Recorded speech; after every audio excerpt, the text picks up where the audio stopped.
사람은 이 세상에서 불안하고 염려하고 근심이 많고 평안한 것은 근심이 많은 것은 무엇 때문이냐면은 앞으로 나의 삶이 평안할 것인가 평안하지 못할 것인가 그 문제 때문에 근심하고 걱정하고 고민이 많습니다.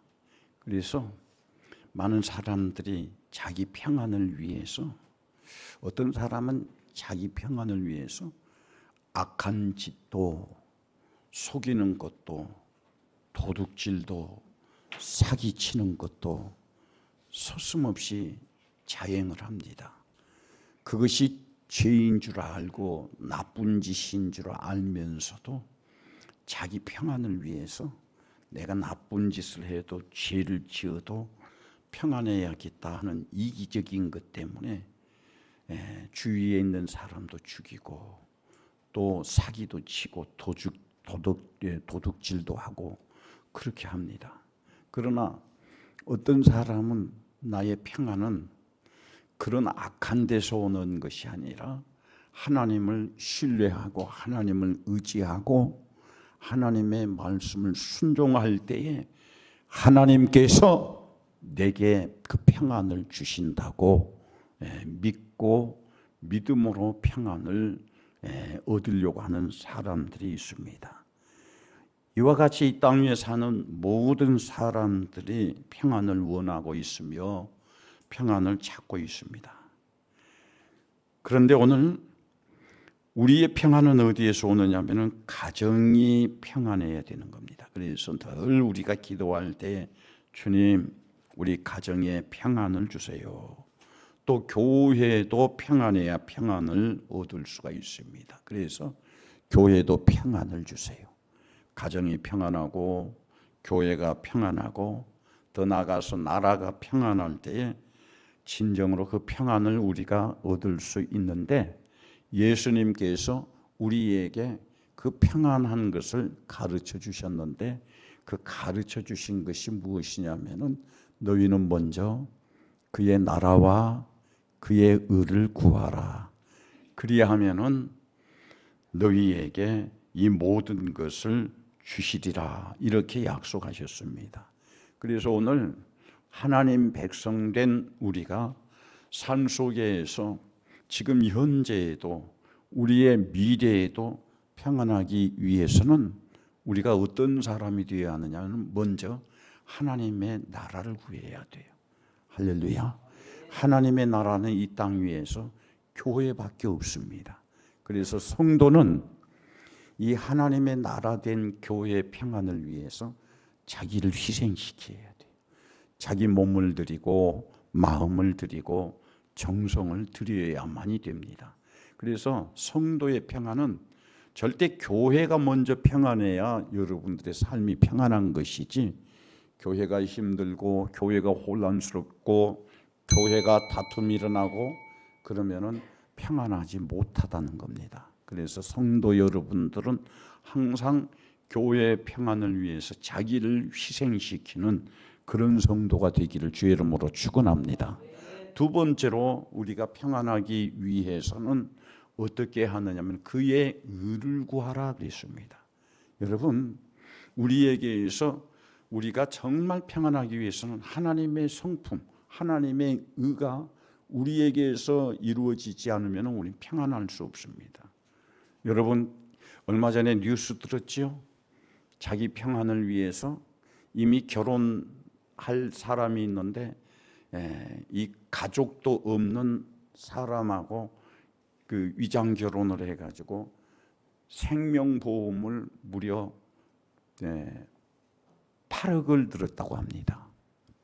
죽으면은 교통사고로 죽으면은 생명보험은 8억. 그런데 그 배우자는 뒤에 가족이 없어요. 그런데 그 남자는 다른 여자와 결혼을 약속해 놓고 이미 그 여자와 혼인신고를 했습니다. 그리고 보험을 들었는데 보험 특약에도 다른 어떤 병원 치료 그런 특약은 하지 아니하고 오직 특약 하나가 교통사고로 죽으면은 보상금이 많은 8억을 무려 8억을 드러났다는 거예요. 그런데 이 경찰에서 이 사망 사건이 좀 수상하다 싶어서 들여다 보았더니 오직 특약이 사망 특약만 있는 거예요. 나중에 이제 알고 보니까 이 남자가 그 여자를 결혼하기 전부터 약 5년 전부터 그렇게 음모를 꾸몄던 거예요. 계획을 했던 거예요. 이 여자는 반드시 교통사고를 위장으로 해서 죽인다. 그리고 나는 이 여자의 사망보험금을 내가 가족인 내가 수령할 수 있도록 특약을 가입해 놓고 결국에는 그 여자가 죽었습니다. 뭡니까?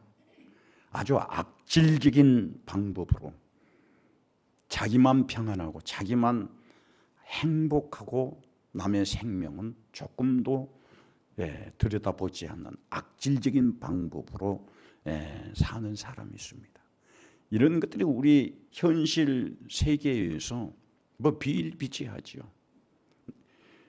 제가 아프고 보니까는 제 주변에 그런 사람들이 의외로 많더라고요. 내가 죽겠다, 남 아픈 건, 남 죽게 된 건 일말의 관심도 없습니다. 자기만 평안하면 돼요. 이런 것은 무엇이냐면은 수단과 방법을 가리지 아니하고 남의 불행이나 남의 아픔이나 남의 근심이나 걱정은 내게 아무런 안중도 없고 나의 손톱 밑에 가시 하나가 더 아프고 더 신경 쓰이고 걱정이 되는 아주 극단적인 이기적인 삶을 사는 그런 방법으로 평안을 얻으려고 하는 사람들이 많이 있습니다. 그러나 하나님은 결코 그런 사람에게 그런 사람이 원하는 대로 평안을 주시지 않는다는 겁니다. 진정한 평안은 하나님께서 주시는데 하나님은 어떤 사람에게 평안을 주시느냐 하면은 연약한 사람을 돌보아주는 사람, 위로해주는 사람, 아픔을 함께 나누는 사람. 할렐루야. 그래서 교회는 교회에 소속된 성도 여러분들이 정말 평안하기를 원한다면은 나만 평안하면 된다는 극단적인 이기주의적인 것은 오히려 그 이기적인 그것으로 인해서 스스로가 불행해질 수 있고 스스로가 근심을 베개로 삼고 살 수 있다는 사실을 아시고 항상 교회의 평안을 위해서 성도의 평안을 위해서 나를 드리고 나를 희생시키고 나를 불태우는 그런 사람에게 하나님께서 은혜를 주신다는 거예요. 그래서 예수님께서 그런 사람들이 평안을 얻는 사람들이 되기 위해서 뭐라고 했느냐면은 주여 내가 하나님의 의를 닮아가게 하여 주시옵소서. 그래서 그의 의를 구하라. 그러면 그의 의는 뭡니까? 예수님께서 죄로 말미암아 영원히 멸망당하고 죽어야 할 사람을 살려주시기 위해서 자기 몸을 십자가에 내어 주심과 같이 우리도 그 예수님의 의를 본받으라는 거예요. 그래서 우리가 그리스도인이 되었다 하는 것은 무엇을 말하느냐 하면은 항상 주님처럼 주님의 뜻을 주님의 행함을 우리가 본받아야 하는 거예요. 그래서 빌립보서 2장 5절 말씀에서 너희 마음에 이 마음을 품어라 곧 그리스도 예수의 마음이니 그랬습니다. 이 예수의 마음, 예수의 성품, 예수의 생각 이런 것들이 항상 우리 속에 품어져야 하는 거예요. 이것이 바로 하나님의 의를 본받는 삶을 사는 것입니다. 그래서 오늘 저는 이 시편 55편 23절 말씀에서 말씀해 주시는 이 말씀을 주목해야 합니다. 다 같이 읽어봅시다. 시작. 하나님이여 주께서 그들로 파멸의 웅덩이에 빠지게 하시리이다. 피를 흘리게 하며 속이는 자들은 그들의 날에 반도 살지 못할 것이나 나는 주를 의지하리이다. 예, 뭡니까? 악하게 사는 사람, 이기적인 사람, 희생이 없는 사람, 음모하는 사람, 예? 모함하는 사람, 남을 희생시키고 내가 행복하게 살려고 하는, 내가 평안하게 살려고 하는 사람들은 분명히 이 시편 55편 23절 말씀에서 그들에게 주어진 수명의 반도 살지 못할 것이다 그랬습니다. 나는 오늘 우리들이 이 세상에 살면서 하나님께서 내게 주신 수명의 삶이 평안하기를 원해요. 그러나 하나님의 말씀을 불순종하고 거역하고 수단과 방법을 가리지 아니하고 나만 평안하면 된다고 생각하면서 악한 일을 서슴없이 범하는 자는 하나님께서 주신 수명의 반도 살지 못한다고 그렇게 했습니다. 그런데 다윗은 뭐라고 했느냐면, 그러기 때문에 나는 하나님의 성품을 닮고 하나님이 나에게 은혜를 베풀어 주시고 하나님이 나를 지켜주시고 보호해 주심으로 말미암아 나는 하나님을 의지하겠습니다, 주를 의지하겠습니다 하는 이 말은 무슨 말이냐면, 주님의 뜻대로 살겠습니다, 주님의 말씀을 순종하겠습니다, 주님이 나를 사랑하실 수밖에 없도록 나는 주님을 의지하겠습니다, 믿음으로 살겠습니다 하는 고백입니다. 우리가 다윗처럼 이렇게 주를 의지하고 살 때에 하나님께서 우리에게 어떻게 평안을 주시느냐, 오늘 본문 시편 55편 18절 말씀에서 이렇게 말하고 있습니다. 진정으로 평안을 원한다면 우리가 어떻게 해야 하는가? 다 같이 시작. 나를 대적하는 자 많더니 나를 치는 전쟁에서 그가 내 생명을 구원하사 평안하게 하셨도다. 아멘. 자, 내가 주님을 의지할 때에, 내가 주님을 신뢰할 때에 주님께서 나에게 어떤 은혜를 주시어서 내가 평안하느냐? 현실적으로는 다윗을 대적하는 사람이 많다는 거예요. 또 다윗을 치는 사람이 많다는 거예요. 심지어는 다윗을 죽이려고 다윗의 생명을 구하는 사람들이 많다는 거예요. 그러니까 대적자 많지요, 치는 자 많지요, 다윗을 모함하는 자 많지요, 다윗을 죽이려고 음모하는 자 많지요. 그런데 많은 사람들이 이렇게 다윗을 여러 가지로 힘들게 하고 고통스럽게 하고 두렵게 하지만은 하나님이 다윗을 지켜주시니까 다윗을 치는 자가 무력화되어지고 다윗을 모함하는 자가 무력화되게 해주시고 오히려 그들을 이기게 해주시어서 하나님께서 다윗에게 은혜를 주시어서 다윗이 평안할 수 있었다는 겁니다. 저는 이 다윗의 생애를 보면서 가만히 이제 성경을 이제 좀 깊이 보면서 무슨 생각을 하냐면, 다윗이 나이가 많이 들어서 이제 오래 살다 보니까는 그 몸에 스스로가 체온을 유지를 못해.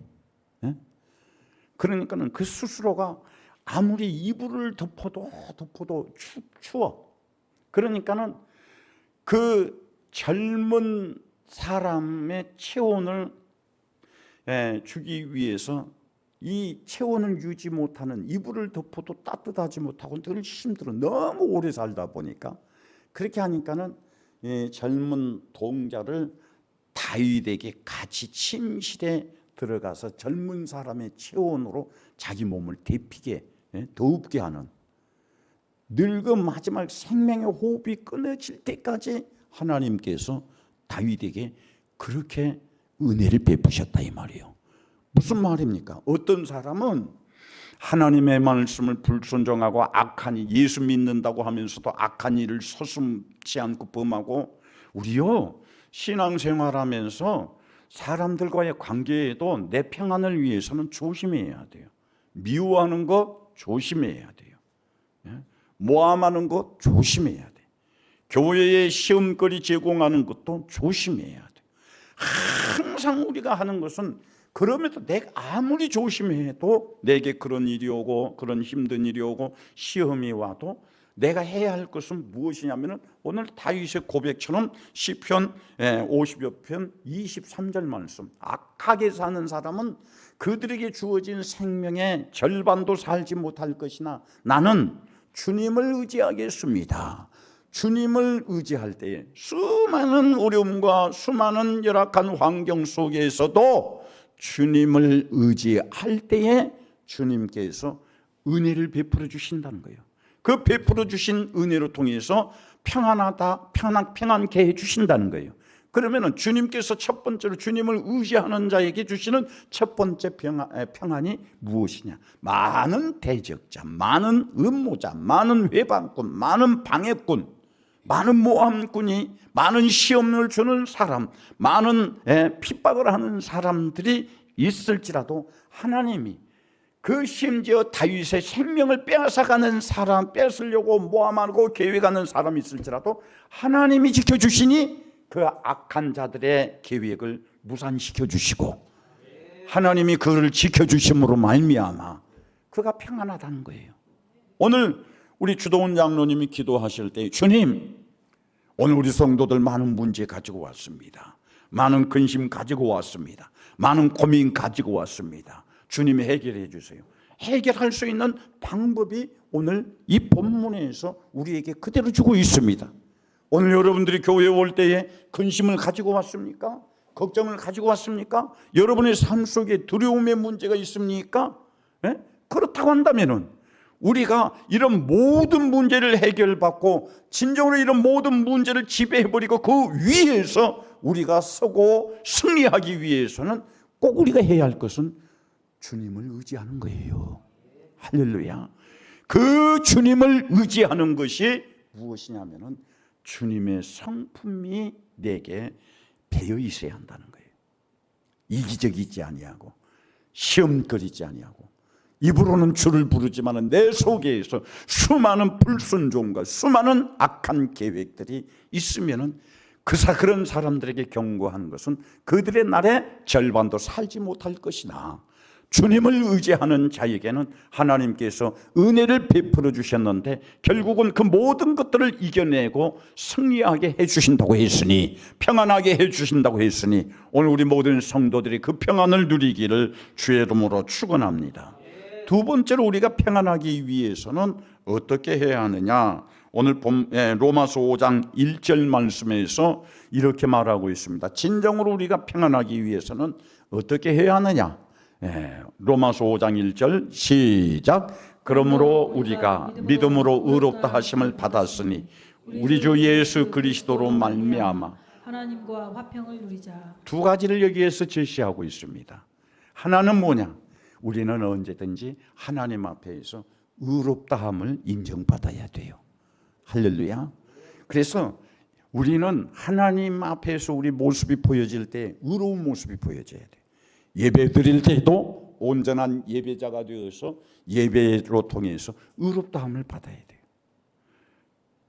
아브라함이 하나님의 축복을 받았던 것은 그가 하나님 앞에 드리는 제사로 말미암아 의롭다고 인정되어졌을 때에 아들 이삭을 살려주셨습니다.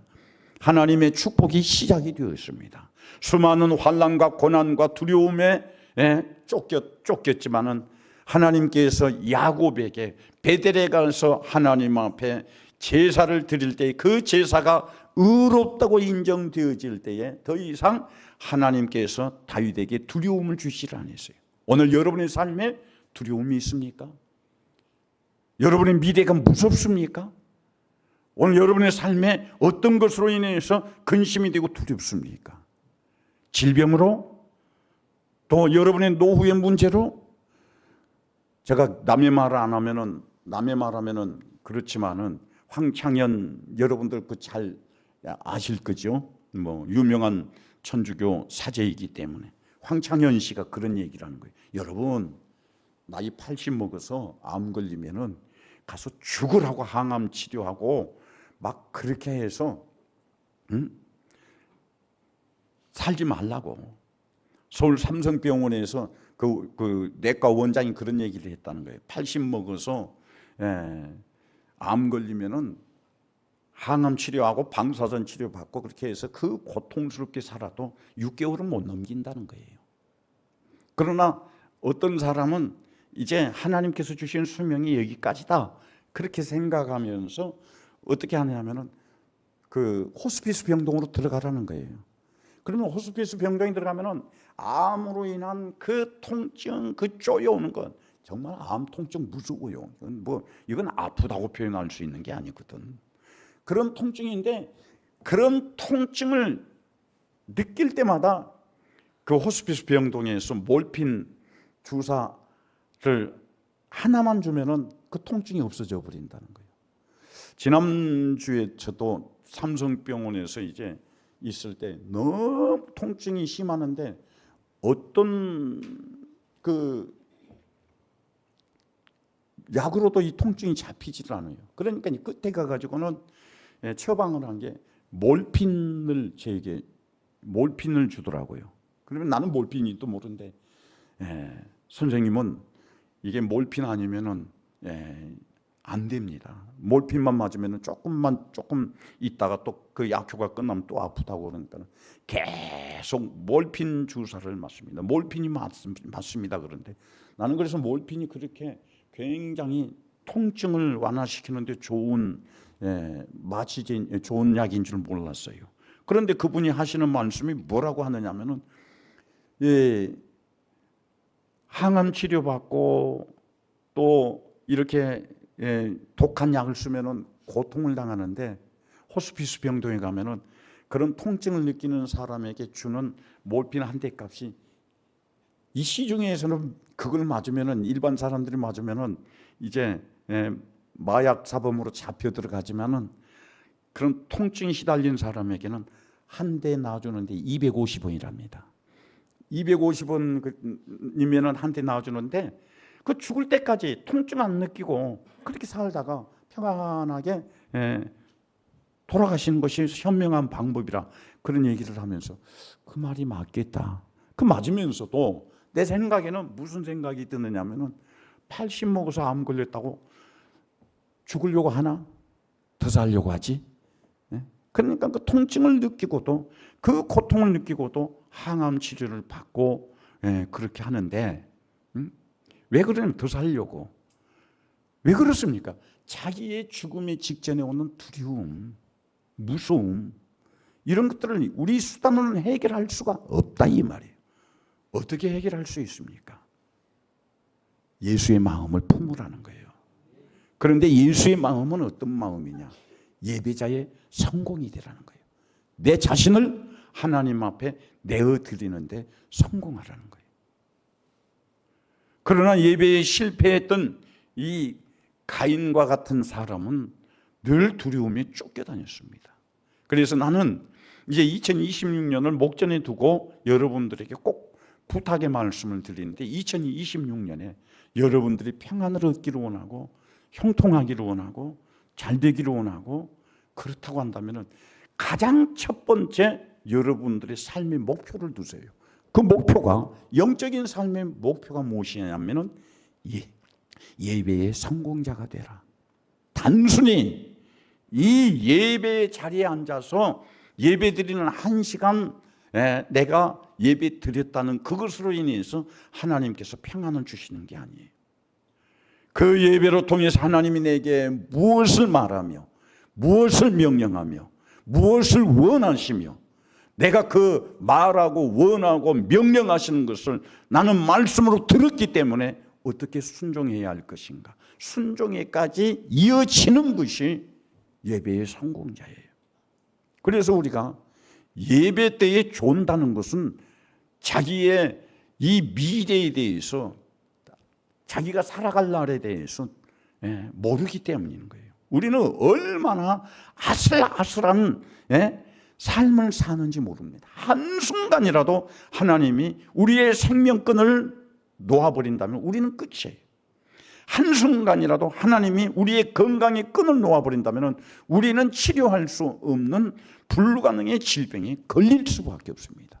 우리의 문제가 만사가 우리의 힘으로는 되지 않아요. 그런데 오늘 여기 이 말씀 속에서 로마서 5장 1절 말씀에서 첫 번째로 우리에게 말한 게 뭐냐면은 내 믿음이 하나님 앞에 의롭다고 인정을 받아라.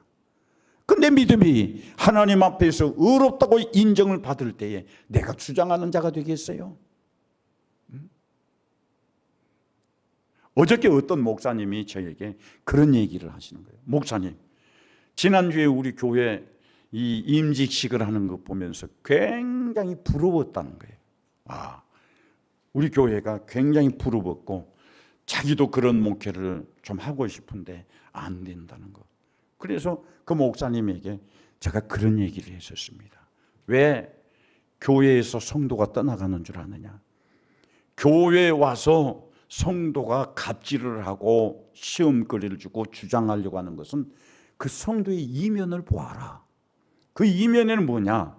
갑질하고 많은 사람들에게 시험을 주고 하는 것은 분명히 사회생활하고 현실 세계에서 자기 열등감이 충만한 사람이다. 자기 열등감이 충만한 사람이 이 사회생활하고 어디에서도 위로받지 못하고 어디에서도 자기가 이겨보지 못하기 때문에 교회는 무조건 섬기는 곳인 줄 알고 그 교회에서 군림하려고 할 때 교회에 문제가 생긴다. 그러면 목회자는 성도가 떠나가지 않기 위해서는 어떻게 해야 하느냐? 그 사람의 열등감이 무엇인가를 알아서 그 열등감을 채워주는 게 교회다. 그 열등감을 위로해 주는 것이 교회다. 사회생활하는 성도들 가만히 봐라. 세상에서 자기를 신뢰하고 자기 삶의 여유가 있고 모든 사람에게 비난받지 아니하고 존경받는 사람은 교회에 와서 겸손한 사람이다. 그런 사람은 교회에 와서 하나님의 말씀을 듣고 하나님의 뜻을 이루기 위해서 자기를 낮추고 겸손하되 성도를 섬기고 자기를 희생시키고 교회에서 주님의 뜻을 이루기 위해서 십자가를 치면서 항상 그 주님의 은혜에 감사하는 사람, 그런 사람은 끊임없이 하나님의 축복을 받고 하나님의 축복을 받을수록 하나님의 축복이 자기에게서 떠나가 버릴까 싶어서 더 겸손하고 더 낮아지는 것이다. 더 하나님의 뜻을 순종한다. 그러나 교회에서 문제를 일으키고 교회에서 불순종하고 원망이 나고 불평하는 사람은 뭐냐면은 그 사람의 이면을 보면은 사회에서 굉장히 열등감이 많은 사람이다. 여러분들 정말 세상에서 열등감 갖지 아니하고 세상에서 신뢰받고 존경받고 인정받기 위해서는 어떻게 해야 합니까? 우리의 믿음이 하나님 앞에 어디에서든지 의롭다함을 인정을 받아야 돼요. 할렐루야.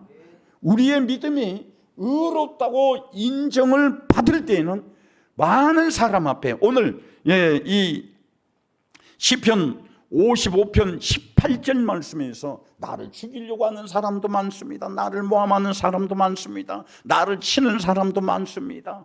나를 죽이려고 하는 사람들이 많지만 그런 사람들 앞에서 하나님이 내 생명을 구해 주셨으니 내가 평안합니다. 하나님이 은혜를 주시니까 평안하다는 거예요. 그러나 하나님의 은혜를 주시지 않는 사람은 평안하지를 못해요. 평안하지를 못하기 때문에 어디에서도 자기는 희생한다, 자기는 무시당한다, 자기는 지배를 당한다는 그런 압박감 속에서 가장 선한 공동체인 교회 안에서 문제를 일으킨다는 거예요. 오늘 우리 모든 성도 여러분들이 하나님의 뜻을 이루고 하나님이 기뻐하시는 사람이 되고 하나님의 축복을 받아서 평안하기를 원한다면 우리가 꼭 해야 할 것은 방금 로마서 5장 1절 말씀에서 말한 것처럼 하나님 앞에서 여러분의 믿음이 의롭다고 인정을 받는 믿음이 되기를 주의 이름으로 축원합니다. 그러면은 이 모든 것을 여러분들에게 주실 것이라는 거예요. 두 번째로 여기에서 우리 주 예수 그리스도로 말미암아 하나님과 화평을 누리자. 꼭 명심하시기를 바랍니다. 하나님과 불편한 관계 형성하지 마세요. 할렐루야. 네. 하나님이 미워하는 사람 되지 마세요. 우리의 영적 생활에서 하나님이 동의하지 않는 것은 해로울지라도 하나님이 동의하지 않는 것은 버리세요. 하나님이 동의하는 것에 내가 손해가 되고 희생이 되고 내가 억울하고 내가 힘들어도 하나님이 동의하는 것에 순종하세요. 하나님이 동의하는 것에 순종할 때에 하나님과 화평하게 될 것입니다. 사람들은 다니엘을 사자굴 속에 던져서 다니엘을 죽이려고 했지만 다니엘은 사람과 화평한 게 아니라, 왕과 화평한 게 아니라 하나님과 화평하려고 할 때에 그는 그 사람의 법에 의해서 사자굴 속에 던져질 수밖에 없었습니다. 그러나 그는 하나님과 화평할 때 하나님께서 다니엘을 사자굴 속에서 지켜주셨습니다. 요셉도 마찬가지입니다. 그는 사람과 화평하지 아니하고 하나님과 화평할 때에 감옥에서 그를 불러내서 애굽의 총리로 세워주셨습니다. 여러분의 삶이 평안하기를 원합니까? 형통하기를 원합니까? 잘 되기를 원합니까? 꼭 두 가지 명심하시기를 바라요. 첫 번째로 하나님 앞에 믿음으로 의롭다고 인정을 받으세요. 두 번째로 하나님과 화평을 누리세요. 저는 오늘 이 시편 55편 18절로 23절 이 말씀 속에서 세 가지를 여러분에게 말씀드렸습니다. 평안하기를 원하면 하나님을 의지해라. 두 번째로 로마서 5장 1절 말씀에서 말한 것처럼 하나님 앞에서 믿음으로 의롭다고 인정을 받아라. 세 번째로 로마서 5장 1절 말씀에서 말씀하신 것처럼 하나님과 화평을 누려라. 이런 하나님과 화평을 누릴 때, 이 세 가지가 완성될 때 하나님은 지금 현실적으로 우리가 불 위에 얹어진 그런 사람일지라도, 그 뜨거움에 견디지 못하고 문제에 견디지 못한 시련이 있을지라도 꼭 하나님을 의지하고 믿음으로 의롭다고 인정을 받고 하나님과 화평을 누리는 사람에게는 그 사람에게 어떤 문제가 있든지 그 모든 문제를 해결해 주시고 평안을 주신다고 약속해 주셨으니 이 평안을 누리는 우리 모든 성도들이 되기를 주의 이름으로 축원합니다. 기도하겠습니다.